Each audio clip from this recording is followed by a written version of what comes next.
In 1958, Earth was not yet ready. But perhaps they are now.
Hey, everybody. Nick Labozo, head-injured guitar enthusiast with you once again. Hey, today we're going to take a look at the Gibson Aero guitar thing.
Now, if you're watching this video as opposed to the 18 million other videos on this guitar, it's because I like to provide the most detailed demo and review possible. I provide measurements and specifications, playing examples, I disassemble the guitar and show the construction details. I try to provide the most detailed representation of this guitar without actually having it in your own hands. Now, as you're probably aware, back in 2019, Gibson revised their USA product line, splitting it in both the original and modern collections. Now, before the bankruptcy and before JC took over the helm, the marketing strategy at Gibson was much in line with like the car industry. Around July or August of that year, they would roll out next year's models, and they'd often have completely different features and cosmetics. Now, with the new collection series, Gibson's strategy is basically, here's the guitar, here are the specs, it is what it is, we don't need to revamp it and rebrand it every year to get people interested in the model. Now, this is very much in line with vintage guitar making. Now, back in the day, a Strat was just a Strat, a Tele was just a Tele. Outside of maybe a few options, you couldn't pick different pickups or neck profiles or hardware. After all, a 59 burst will always be a burst, and Gibson can sell 59 reissues to the end of time, or until some unforeseeable disease wipes out all of humanity. Of course, Gibson will still offer limited editions and special runs of all of their models, but now they have a core line of instruments that they feel confident about, and they don't have to keep changing them every year to get people interested in that instrument. Now, what we have here is one of those instruments, the original collection Flying V. At the time of me recording this video in early 2021, this is the most affordable Flying V in Gibson's product line. So to get a more affordable version of this guitar, you would have to go down to the Epiphone line. Current MAP or manufacturer's advertised price is $16.99. The other models in Gibson's product line are the 70s Flying V at $19.99 and the Gibson Custom Flying V at $46.99. Also, there's the Custom Chop 67 Flying V with Vibrola. Sorry, I forgot about that one. But before we take a look at this guitar, I want to mention today's sponsor, your mom's ass. As usual, the guitar features a standard Gibson 24 3/4 scale length, mahogany neck and body, all chrome-plated hardware, 2 humbucking pickups, 2-pneumatic bridge, stop bar tailpiece, 3-way toggle switch. But what's interesting about this particular guitar is that it incorporates all sorts of different features and looks of the Flying V throughout its history. First, there is the body, which is made of 3 pieces of mahogany and has the classic Flying V shape. This one's using a lightweight aluminum Nashville-style 2-pneumatic bridge. This is the version with the anchors going into the body, and the height adjustment screw is molded into one piece and has the extra feature of the Allen head on the top for easier adjustment. Now, even though I am a sucker for the vintage ABR 1 style bridges, this one is definitely a superior design. It also uses a standard lightweight advanced plating stop bar tailpiece here. And this setup with the 2-pneumatic bridge with the stop bar really wasn't seen on the Flying Vs until they were brought back around 1975. Controls are set in the triangular pattern here, and like with all the modernistic guitars, you've got individual volumes for each pickup. This one at the top here is for the neck pickup. The one on the very bottom is for the bridge, and then it has a master tone control. And then the 3-way toggle is set down here with the output jack mounted in line right at the bottom of the pickguard. Now, this control type layout here was first seen when they did the first reissue of the Flying V, or like the second version of it in the late 60s. It has the black top hat knobs with the silver reflectors on there. And these were often found on guitars throughout the 60s. First seen on a V with the leftover Carinas that they shipped in like 62 and 63. And they started phasing these out in the late 60s. Like for instance, the recent Jimi Hendrix Flying V has the witch hat knobs. Now, the pickups are mounted to these black pickup rings just like the original Flying Vs. But what's most unique about this guitar is the shape of the 3-ply pickguard. It incorporates both the original 1958 Flying V by having the part that extends between the 2 pickups, but it stays on this side of the guitar. guitar, but it also incorporates the first reissue of the V's in the late 60s with the triangular pattern of the knobs and this pointed lower horn on the pickguard here. But what's most unique about this guitar is this sort of notched stair-step look that I like to call it. And basically what this does is this allows clearance of all the pickups and the hardware. So you can completely remove this pickguard independent of any other parts on the guitar. A lot of other Flying V's, you gotta remove the pickups, or you gotta remove the tune-o-matic bridge and the tailpiece before you can actually remove the whole assembly. So from a production standpoint, it does make it easier, but also if you're a tinkerer or wanna swap out pickups or need to do maintenance, it makes it a lot easier to get underneath the pickguard. We first started seeing this pickguard design, I think around 2016 if I'm not mistaken, but even though it's a small change, I think it's kind of a big deal because it does give an overall unique look to this model. Now, strap buttons used are the oversized brushed nickel variety that they've been using for a while now, at least since like 2015. One's located here at the lower horn on the underside, and then the back is at the center, right below the neck joint, just like an SG or an Explorer. I really do like the oversized strap buttons. I think they hold the guitar in playing position very well. They lock onto the strap very nicely. In my opinion, you don't need to swap these out for strap locks, but if you're gigging with the guitar and you feel you need that security, go ahead and do it, but I think they work great just as is. And as long as we got the guitar on the strap, well, how does it hang? It hangs fine. People always ask me, how's the balance? Is it top heavy, whatever? I normally don't have that problem, but it seems to hang just perfectly with the strap buttons in this location. I don't feel it's neck heavy. I don't feel it's diving in one direction. I can hold the guitar exactly how I want, and I think it balances very nicely. But of course, you kind of have to have this guitar on a strap. You just, there's no easy way to, you can play it like this, you know, with the crotch in your lap, and you know, you could be like Dave Davies and do that, but which it looks cool, but it doesn't work very well. So you do really have to have this guitar on a strap. Now, taking a look at the back side, there's really not much going on here. There's some beautiful streaking and mineral streaks and some figuring in the wood that hides the glue seams pretty well. Some nice 3D action there. Uses a standard step type heel that you see on most USA Gibsons. I know a lot of the original V's and the custom shops usually have a flush heel. Moving on to the neck, we have a single piece of mahogany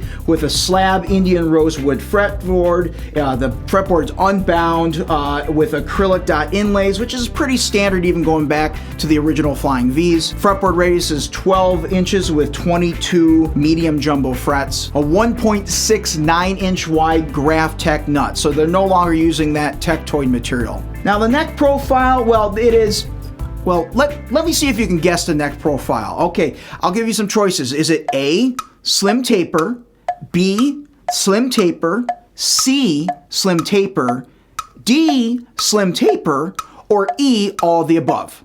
All right, take a moment to guess. All right, you ready?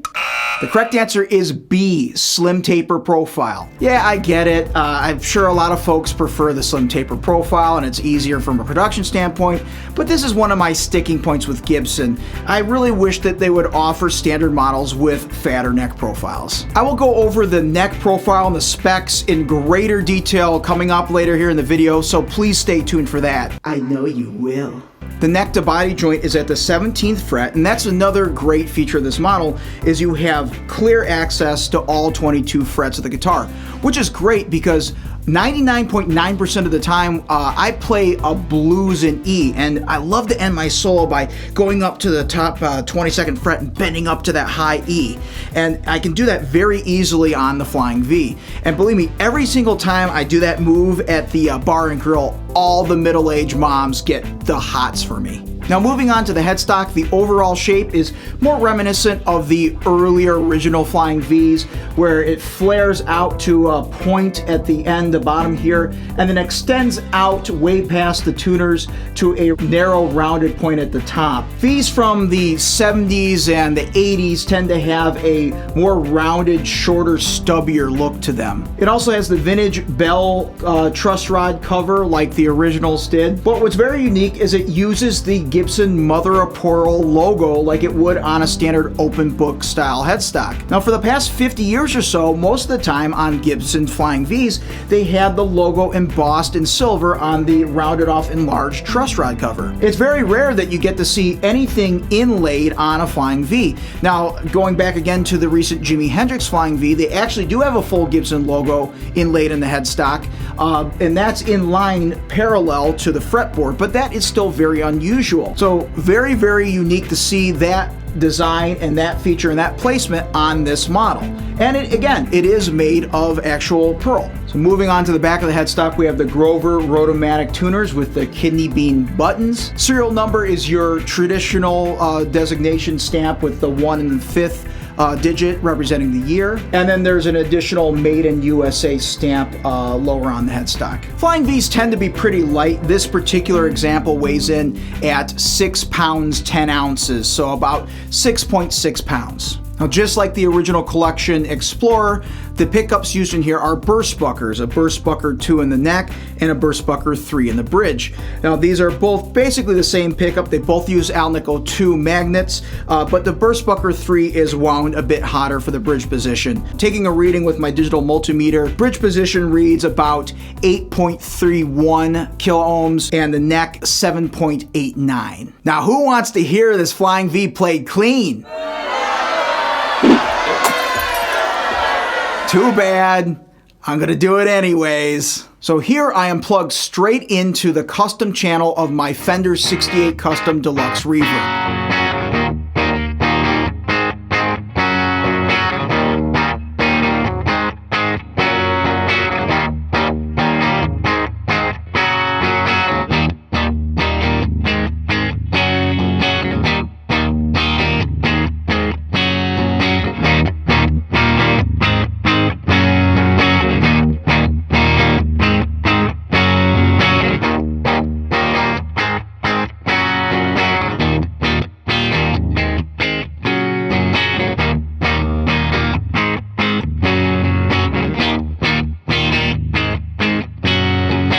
Now here's that same clean chord progression with some clean solos on top, with the amp pushed a tad bit louder.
Okay, now let's hear it with a little bit of overdrive. Again, I'm going into the custom channel, the Deluxe Reverb, but this time with the J-Rocket Audio Archer icon.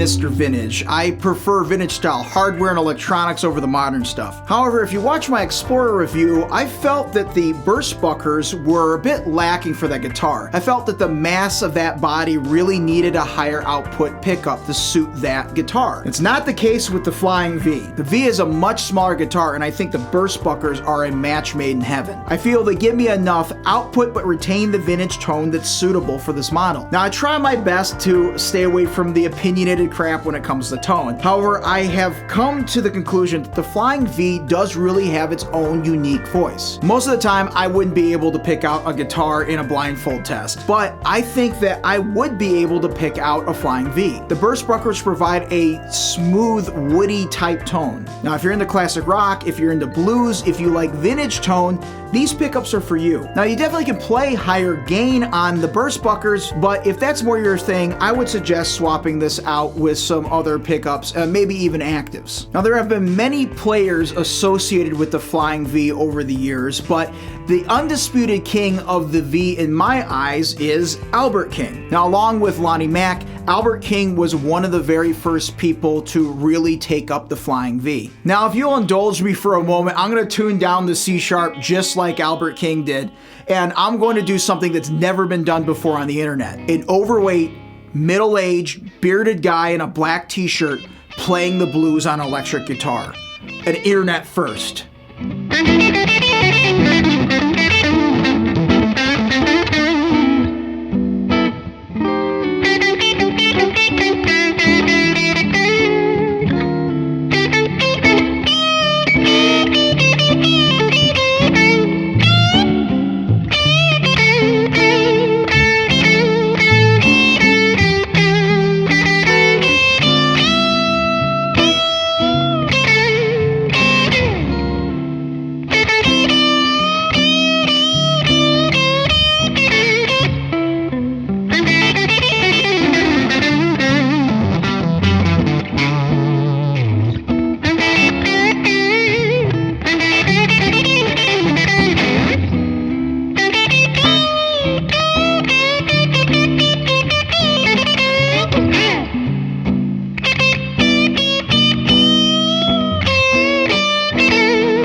Now, to me, this is kind of a dividing point with this model, the pickups that are used here, because I think a lot of the players who play the V are into playing with a lot of gain. Now, someone who wants to play with more gain may not want to step up to the price tag of the original collection Flying V, only to have to immediately spend money to swap out the pickups. Now, even though I do prefer the burst buckers stock on this guitar, from a sales standpoint, I really think both the Flying V and the Explorer should come stock with pickups that are a little more higher output.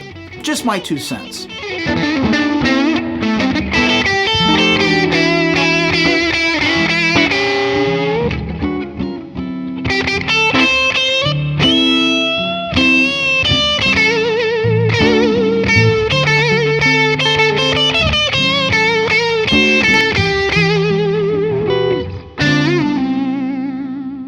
Even though this control layout is pretty common for a Flying V, I don't think it's very ergonomic. It has the controls really bunched up closely together, and when you're playing, it's hard to grab things in mid-solo. If the knobs are this close together, I would want something with a heavier knurl that I can grab onto. I'm so used to playing Strats and Les Pauls and SGs that I'm used to that layout, but for me, this feels just kind of awkward trying to grab at the controls so close together. I've never actually owned one, but I like to have the vintage style knobs with the 3 in a row. I think that would be easier to play because you've got your switch tip that's accessible up here, and you can even do volume rolls with your pinky. I admit I'm still somewhat new to the V. I really do love the model, so if you're used to the V, you're probably used to this configuration. Just to me, it doesn't make a lot of sense. That's just my opinion.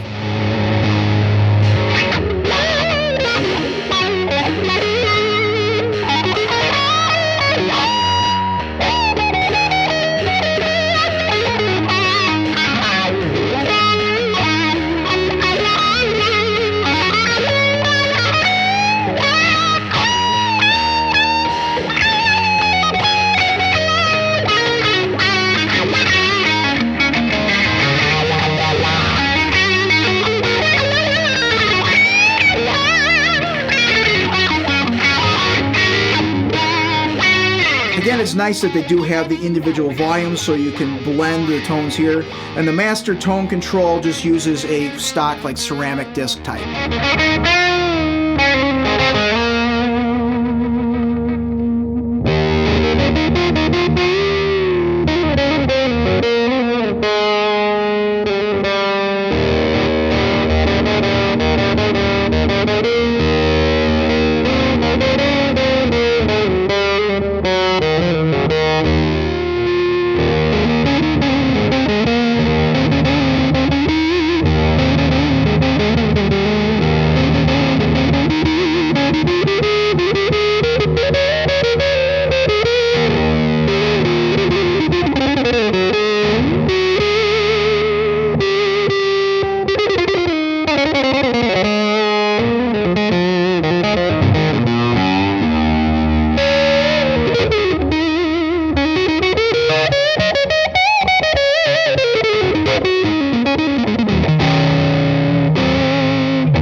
Now, the original collection, Flying V, is only offered in one finish, and that is this Antique Natural, which is basically a tinted clear coat that gives an amber appearance to the mahogany. As always, Gibson only uses nitrocellulose lacquer, and they use a light color grain filler on this guitar. Now, overall, the finish is excellent on this. The grain filling is all done properly. The finish is really smooth and glossy, but on closer inspection, there are a few spots where there's some imperfections. There are several areas where actually like a black substance came in contact with the guitar. There's like a smudge on one side. On the bottom, there's another black mark. There's some marks and stains on the lower horns. There's even some black stuff that got smudged against the guitar, probably during the grain filling process. It's actually in the grain and clear coated over. But most blatant are some of the end grain marks where there's a gash at the bottom of one of the horns and there's either a stain at the other horn. And this is actually beneath the clear coat. So that gash was never sanded out and they finished over it. Now that sort of thing is normal with end grain, but you want to at least try to get those out or stain or finish over them to hide them. Now, I do guitar finishing myself. I use nitrocellulose lacquer, so I know how difficult it is to get a perfect finish. It's near impossible. But these sort of things, they personally don't bother me. I'm more concerned about, does the guitar feel good? Does it play well? How does it sound? I'm willing to overlook these defects in the finish, but I know a lot of players and collectors out there really want a perfect finish when they buy a new guitar, so it's just worth mentioning. So let's take a look at the overall construction of the guitar. Now, the overall dimensions of the Flying V, head to toe, are 43.5 inches long and 16 5/8 inches wide at the lower horns. The body itself is made of 3 solid pieces. There is a center section that houses the pickup and bridge routes, as well as the neck pocket, and 2 additional sections glued onto the sides. The neck is a traditional single piece of mahogany with a slab rosewood board, and of course 2 small wings to make up the width of the headstock. Now let's get this guitar over on the workbench and we'll disassemble it and take a look inside.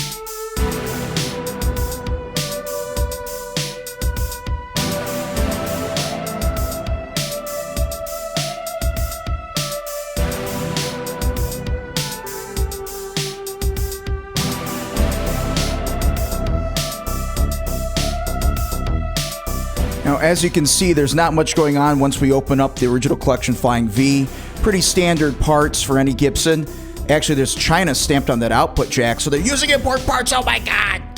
But Gibson branded pots, 3-way toggle, the ceramic disc on the tone pot there. So very, very standard for a Gibson guitar. Here we take another look at the burst buckers with the vintage PAF sticker. 2-conductor braided wire, and here are the impedances once again. The control cavity is very, very clean. Not a lot going on here. Plenty of room, no slop. And we can see some markings in there for production.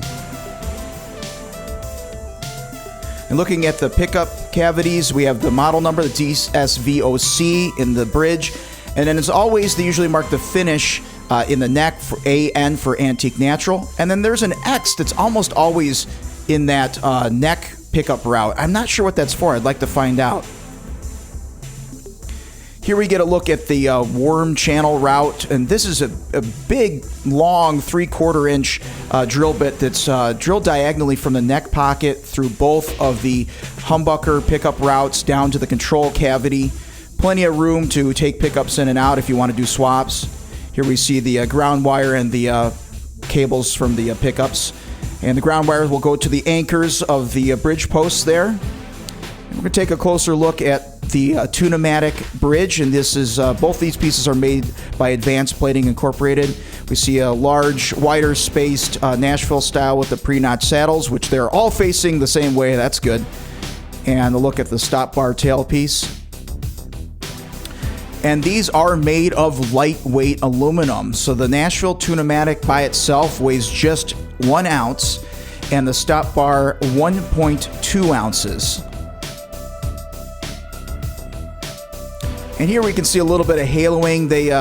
There's some bare wood from when they assemble these guitars. They do it pretty much right after they finish the guitar, so you can see there is some haloing from UV exposure where the pickguard was put on, but also probably some from contact of the plastic itself. Moving on to the neck, we've got a slab Indian rosewood fingerboard, 12-inch radius, 22 medium jumbo frets, and acrylic dot inlays. And I measured these frets. They're about 90 thousandths wide and varying from 46 to 50 thousandths tall. There might have been a little bit of relief in the neck when they actually put it in the Plek machine, but there's no buzzing. We're talking thousandths of an inch here, so the playability is just fine. Nothing fancy about the fret dressing, and you'll notice that the lacquer goes all the way up to the edge of the fingerboard. So as the neck dries over the years, you will get some sprouting from the fret ends. Now I took an actual profile of this neck with the profile gauge, and this is your standard slim taper neck. The depth at the first fret is about 0.83 inches. Down to 0.87 inches at the 7th, and then just over 9/10 of an inch at the 12th fret. So again, really standard, kind of wide C flat profile, pretty much in line with all the other slim tapers that I've taken measurements from, and the most common neck profile you see on most USA Gibsons from the last 20 years. The nut is a 1.69 inch wide Graph Tech. They're not using the Tectoid anymore. This one was cut just fine. Usually you have to do a little bit of fine adjustment on the nut, but this one seemed to be cut very well. I'll usually replace this with a bone nut if I keep the guitar. And the string path is not the best, but it's a little bit straighter than your standard open book style headstock. Now, one thing that I did notice on this guitar that I haven't noticed before is all this red filler on the treble side of the first 2 frets, and I realized this is the rubbing compound. You can see some of it trapped in the truss rod cavity there.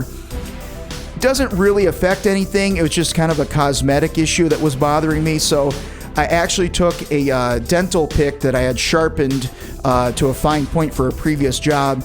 And I just went ahead and took my time and started scraping all that rubbing compound one pore at a time. Again, didn't have to do this. It was just something aesthetically that was bothering me. It just seemed kind of sloppy.